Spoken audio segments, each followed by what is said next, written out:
আমি বললাম, ভাইয়া তুমি আমার সাথে এসব কি করছো?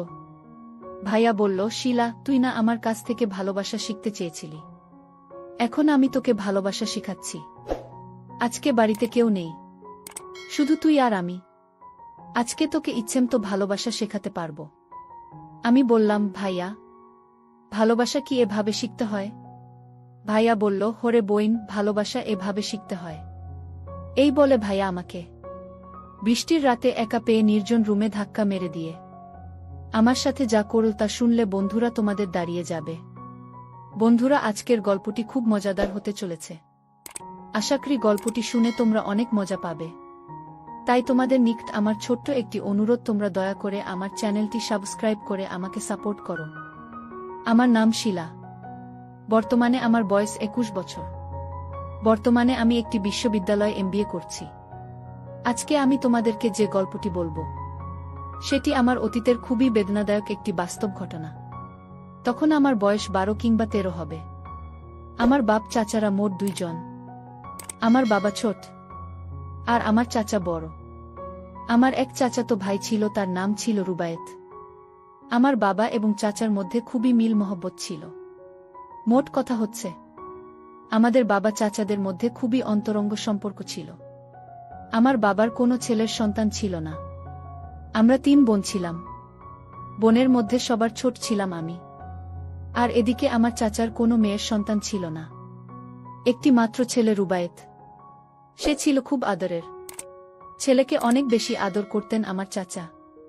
আমার চাচাতো ভাই আমার চেয়ে 5 থেকে 6 বছরের বড় হবে। আমার অন্য বোনদের চেয়ে আমার চাচাতো ভাই আমাকে অনেক বেশি ভালোবাসত।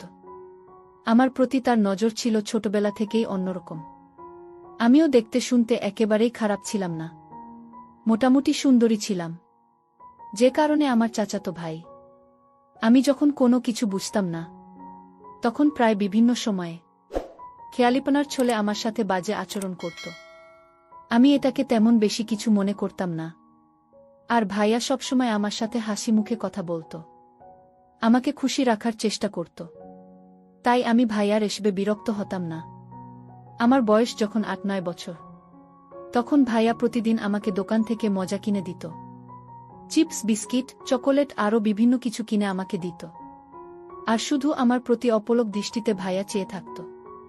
তখন আমি ভাইয়াকে বলতাম, ভাইয়া তুমি আমার দিকে এভাবে চেয়ে থাকো কেন? তুমি এভাবে চেয়ে থাকলে আমার খুব ভয় লাগে।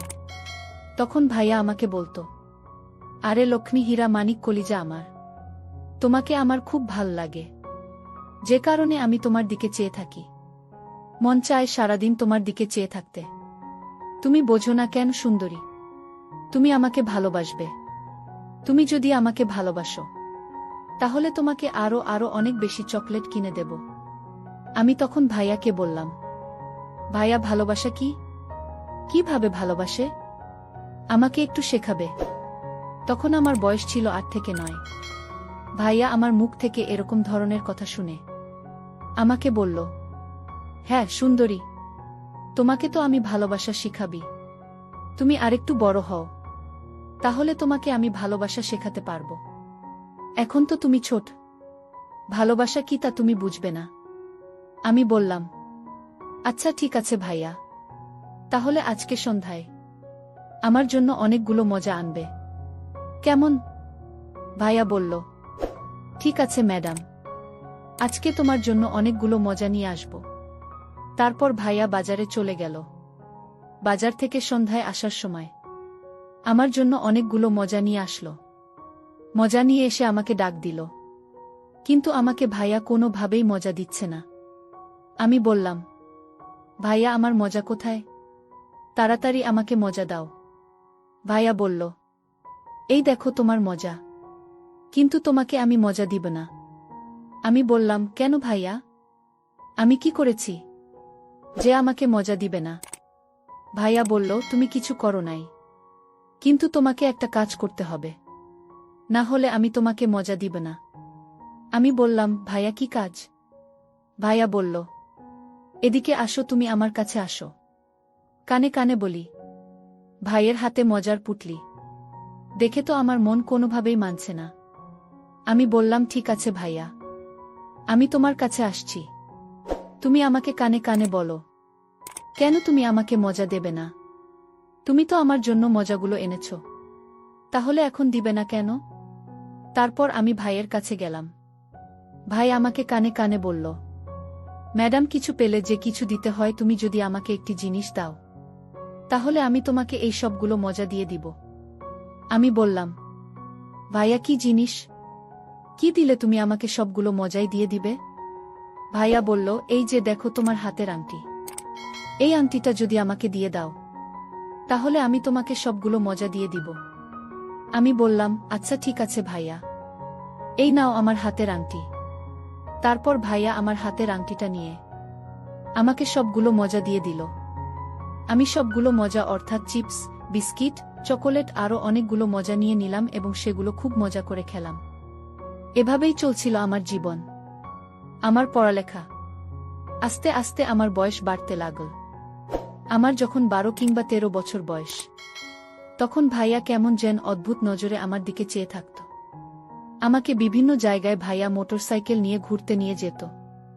মোটরসাইকেল দিয়ে যখন ঘুরতে নিয়ে যেত, তখন মাঝে মধ্যে হার্ট ব্রেক করত, আর এতে ভাইয়া অন্যরকম একটা অনুভূতিশীল করত।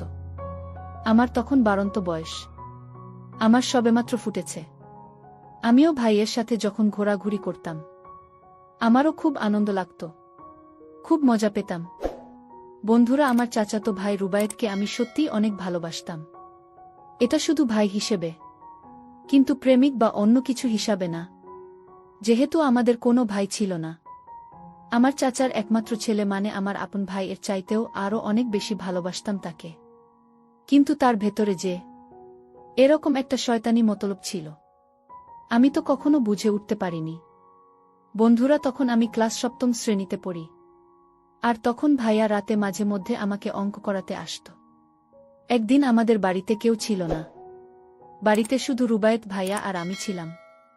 নানু বাড়িতে, মামা অসুস্থ ছিল বিধায় আমার বাবা মা, আপুরা এবং চাচারা সবাই চলে গিয়েছিল।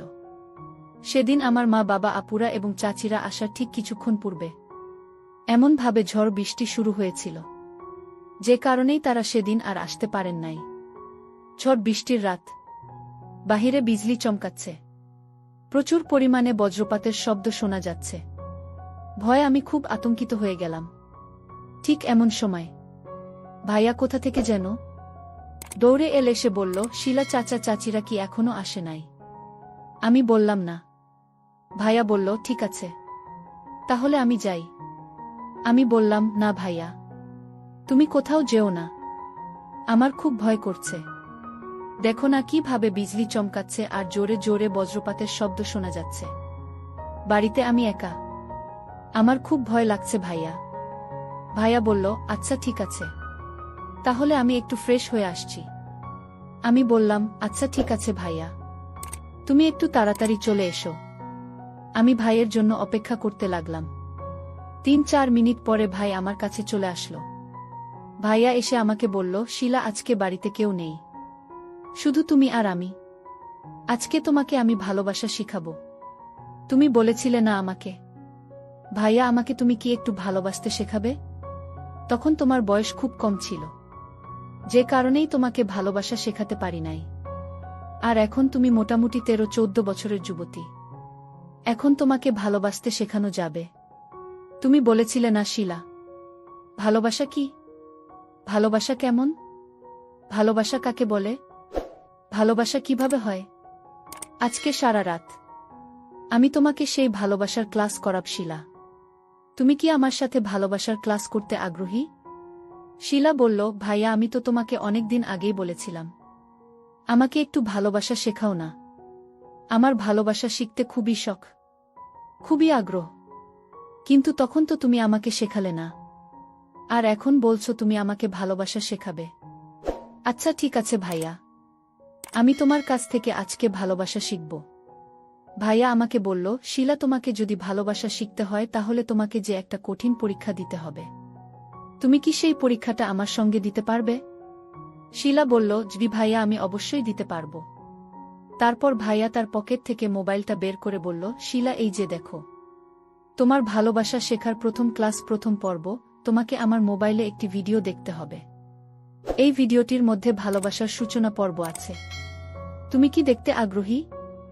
আমি বললাম, জি ভাইয়া, আমি দেখতে আগ্রহী। তুমি আমাকে দেখাও কিভাবে ভালোবাসার সূচনা পর্ব শুরু করতে হয়। তারপর ভাইয়ের মোবাইলে ভিডিওটা ওপেন করতেই আমার চোখ গেল ভাই আর মোবাইলের স্ক্রিনের উপর। ভিডিওটা দেখার সাথে সাথে আমার গায়ের লোম একটা জারা মেরে উঠল। চোখগুলো বড় বড় হয়ে গেল এবং আমাকে মনে হলো যে আমার সমস্ত গায়ে বিদ্যুতের প্রবাহ বইছে। আর আমি কাঁদতে শুরু করলাম। আমি ভাইয়াকে বললাম, ভাই আমার কেমন লাগছে কেন? আমার সারা গায়ে কাঁপুনি উঠছে কেন? ভাইয়া বলল, আরে শিলা ম্যাডাম, এটা ভালোবাসার প্রথম ক্লাস। ভালোবাসা শিখতে হলে প্রথম এরকম শিক্ষা সবারই পেতে হয়। তখন ভাইয়া বলল, শিলা এই দেখো আর একটা নতুন ক্লাস। এটা দেখলেই তোমার আরো ভাল লাগবে।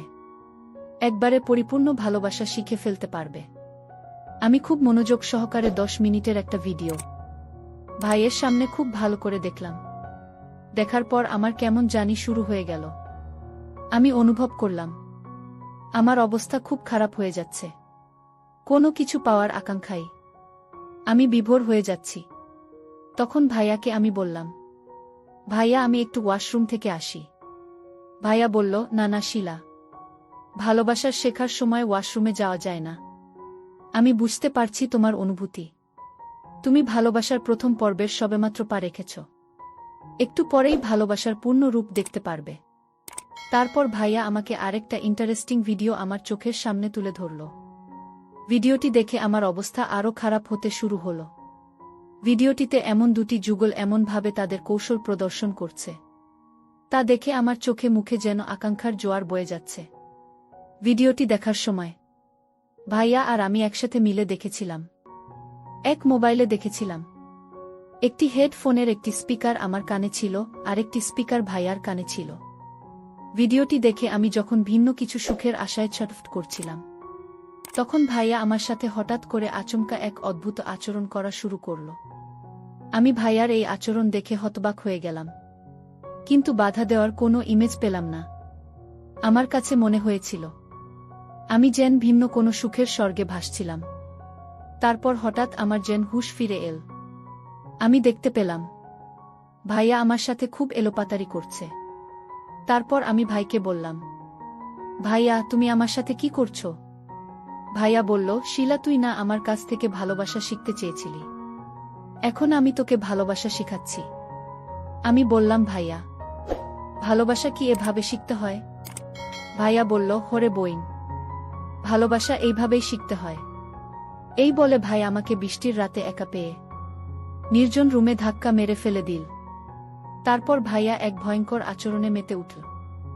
বন্ধুরা, ভাইয়ার এরকম উষ্ণ আচরণে আস্তে আস্তে আমার অবস্থা আরও খারাপ হতে লাগল। এমনিতেই আমার বাড়ন্ত বয়স ছিল, আর তার মধ্যে এইরকম অপ্রত্যাশিত আচরণ এর মোহে আমি যেন অস্থির হয়ে যাচ্ছিলাম। তারপর বন্ধুরা 2 থেকে 3 ঘন্টা কেমন যেন এক স্বর্গীয় সুখের মাতম দিয়ে হারিয়ে গিয়েছিলাম বিভিন্ন কোণে গ্রহে। সেদিনের পর থেকে বন্ধুরা আমি আর ভাই আর ধারে কাছেও যাই না। সেদিন বুঝতে পেরেছিলাম ভাইয়ার মূল উদ্দেশ্যটা কি ছিল। ভাইয়া কিভাবে আমাকে ভালোবাসা শেখানোর ছলে আমার কত বড়ই না ক্ষতি করে দিয়েছিল। সবকিছুর পরেও বন্ধুরা, এখন আমি একটা বিশ্ববিদ্যালয়ে পড়াশোনা করছি। চোখের মধ্যে অনেক স্বপ্ন, প্রতিষ্ঠিত হয় ভালো কিছু করব, কিন্তু তারপরেও আমাকে মাঝে মধ্যে অতীতের এই অপ্রত্যাশিত ঘটনাটি আমাকে দুমড়ে মুচড়ে ছাই করে ফেলে। পরিশেষে আমি তোমাদেরকে বলব বন্ধুরা, তোমাদের অথবা তোমাদের ছেলে মেয়েদের জীবনেও হয়তো এরকম ধরনের পরিস্থিতি ঘটতে পারে। তাই আমি তোমাদেরকে পরামর্শ দিব সর্বদাই ছেলে মেয়েদেরকে নিজেদের হেফাজতে রাখবে, কারণ নিজের বাবা মা ছাড়া সন্তানের ভবিষ্যৎ সব জায়গায় প্রায় অনিশ্চিত। বন্ধুরা, আজকে এই পর্যন্তই। আবারও আসব তোমাদের মধ্যে নতুন কোনো গল্প নিয়ে। গল্পটি যদি তোমাদের ভালো লাগে তাহলে একটি লাইক দাও। প্রতিদিন আমি তোমাদেরকে এই রকম ইন্টারেস্টিং মজার নতুন গল্প উপহার দিব। রাত জেগে অনেক কষ্ট করে তোমাদের জন্য ভিডিও বানাই। তাই তোমাদেরকে অনুরোধ করে বলছি, তোমরা যদি এরকম ধরনের ইন্টারেস্টিং গল্প পেতে চাও তাহলে দয়া করে আমার চ্যানেলটি সাবস্ক্রাইব করো। অবশেষে তোমাদের সকলের সুস্বাস্থ্য কামনা করি। ভিডিওটি দেখার জন্য তোমাদের সকলকে অসংখ্য ধন্যবাদ।